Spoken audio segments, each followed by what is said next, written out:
Welcome to Nana's channel. It's been a minute. Anyways, you guys, I'm coming with good news, great news coming out of Canada every year, every month. It's always something new, something different, something better than what we've had before.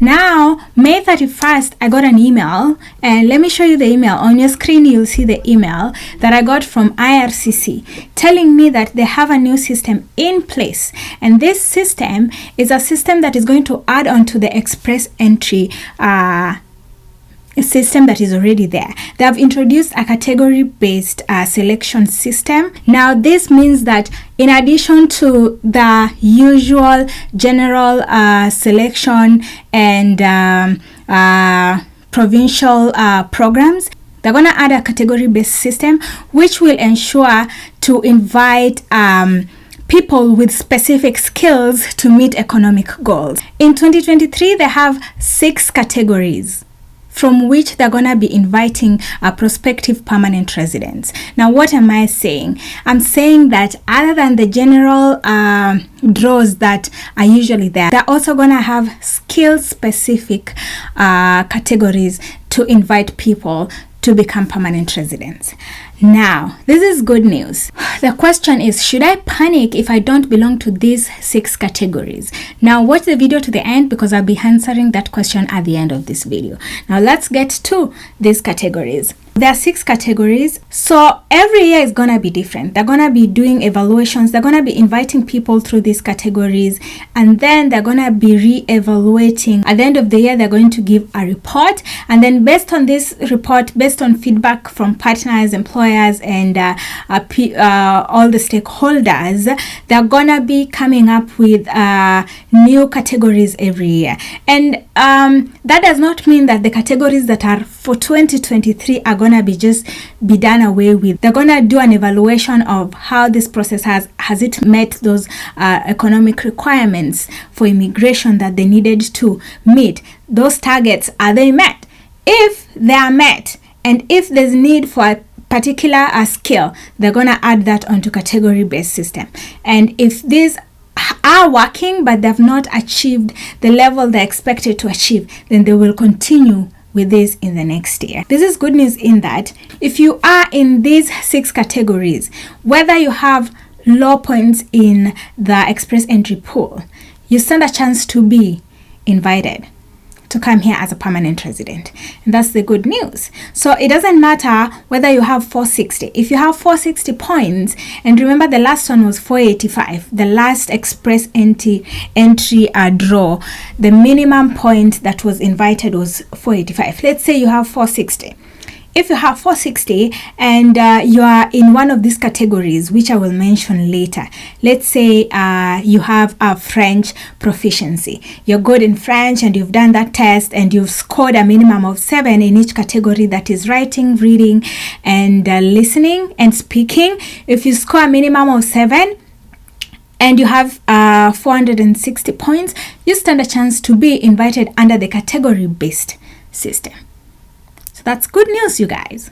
Okay, so here are the 6 categories that were announced by IRCC on the 31st of May. This year, category-based selection invitations will focus on candidates who have, number 1, strong French language proficiency. Example that I've given before, if you have a strong French language proficiency, then you stand a chance to be invited under the category-based system. Number 2, healthcare. You would be shocked if healthcare was not in this list because Canada, there's so much demand in healthcare here in Canada. And then we have the 3rd one, science, technology, engineering, and math. So STEM-based professions. So if you belong to that, IT, if you belong to engineering, there's strong demand for that. Again, you stand a chance to be invited under category-based system. The 4th one is trades, such as carpentries, plumbers, and contractors. Now, you guys, if you are a carpenter out there, what are you waiting for? Create an express entry profile. You stand a chance to be invited as a carpenter or even as a plumber. Those are jobs that are in demand in Canada. The 5th one is transport. So things like truck drivers. Again, These are actually professions that are in demand in Canada. So the last one is agriculture and agri-food. If you're in agricultural sector in any form or way, again, what are you waiting for? Again, now this category based system only makes it better for the people who are in these categories. Those are the categories that were announced. These are the professions that fall within each category. Let me show you. I'm gonna leave a link to this page that I'm on in the description box in case you want to check it out by yourself. I feel like I'm using my hands a lot. Oh my gosh. This is the category-based selection system, and as I've said before, there are 6 categories chosen for 2023. Now that means that we could still retain these for 2024, or they could add more, or they could remove some and replace them with different categories. We do not know yet. We're just gonna have to wait and see how it goes. So these are the categories. We have French language proficiency, healthcare, science, technology, engineering and math, STEM professions, and we have trade occupations, transport, agriculture and agri-food professions. Now if you want to see the specific job categories in this section, let's see, just click on the French language proficiency and it brings you here. To be eligible, you must have French language test results that shows a minimum of score of 7 in all 4 language abilities. So that is the reading, listening, speaking, and writing. Have a minimum of 7 in each of those 4 categories, and you qualify to be invited in this category. Like as simple as that. Doesn't matter how many points you have in the pools. And then we have healthcare. So these are the professions, and they have no codes and they have the tier. These are the professions under healthcare. So if you are an audiologist and speech language pathologist, chiropractors, dentists, dietitians, nutritionists, education counselors, general practitioners and family physicians, instructors of persons with disabilities, kinesiologists, professional occupation in therapy and assessment, practical nurses, massage therapists, massage therapists, medical laboratory assistants, medical laboratory technologists, medical radiation technologists, medical sonographers, nurse aides, nurse practitioners, nursing coordinators and supervisors, occupational therapists, optometrists, other assisting occupations in support of healthcare, other practitioners of natural healing, other professional occupations in health, diagnosing and treating, other technical occupation in therapy and assessment, paramedical occupations, pharmacy technical assistants and pharmacy assistants, physician assistants, midwives and allied health professionals, physiotherapists, psychologists, registered nurses, respiratory therapists, clinical perfusionists. Oh, what does that person do? I have no idea. Cardiopulmonary technologists, and the list continues. Specialists in clinical laboratory medicine, specialists in surgery, therapists in counseling and related specialized therapies, traditional Chinese medicine practitioners and acupuncturists. Veterinarians as well are actually belonging to the healthcare. So if you belong to that, make sure you create your express entry profile, my people. Okay, so these are the professions that are included in science, technology, engineering, and math. We have architects, architecture and science managers, business system specialists, civil engineers, computer and information system managers, computer engineers, computer system developers and programmers, cybersecurity specialists, data scientists, database analysts, and data administrators, electrical and electronics engineers, engineering managers, industrial and manufacturing engineers, information systems specialists, land surveyors, landscape architects, mathematics, statisticians, and actuaries.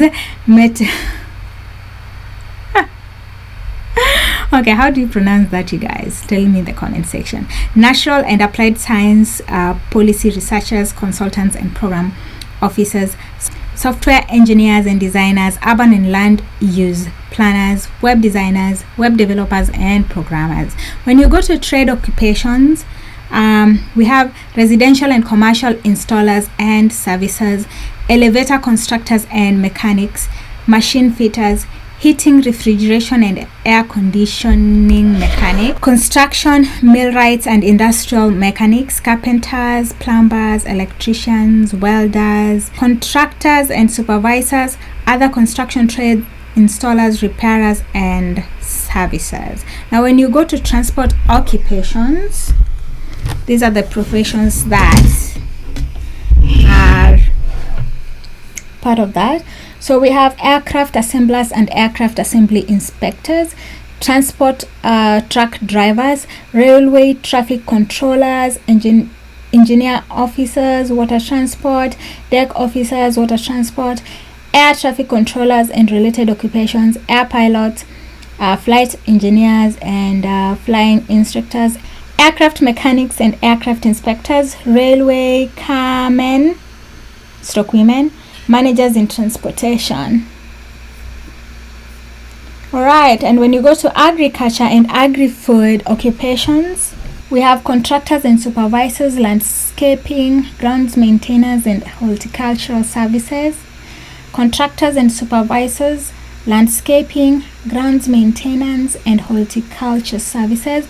We have agricultural service contractors and farm supervisors. We have butchers, retail and wholesale. So guys, if you belong to any of these profession within these categories, hurry up and create your express entry profile, and within no time you will be invited to apply for a permanent residency in Canada. Good news, right? Okay, on to the question about what happens to me if I don't belong to these categories. Now here it is. These category-based systems are just added in addition to the other existing selection systems like the general draws and provincial based draws. So they're not doing away with that. So if you don't belong to these categories, no worries. Again, still just work on your points, and when a time comes, then you'll be able to be invited through either provincial nomination or through the general selection system.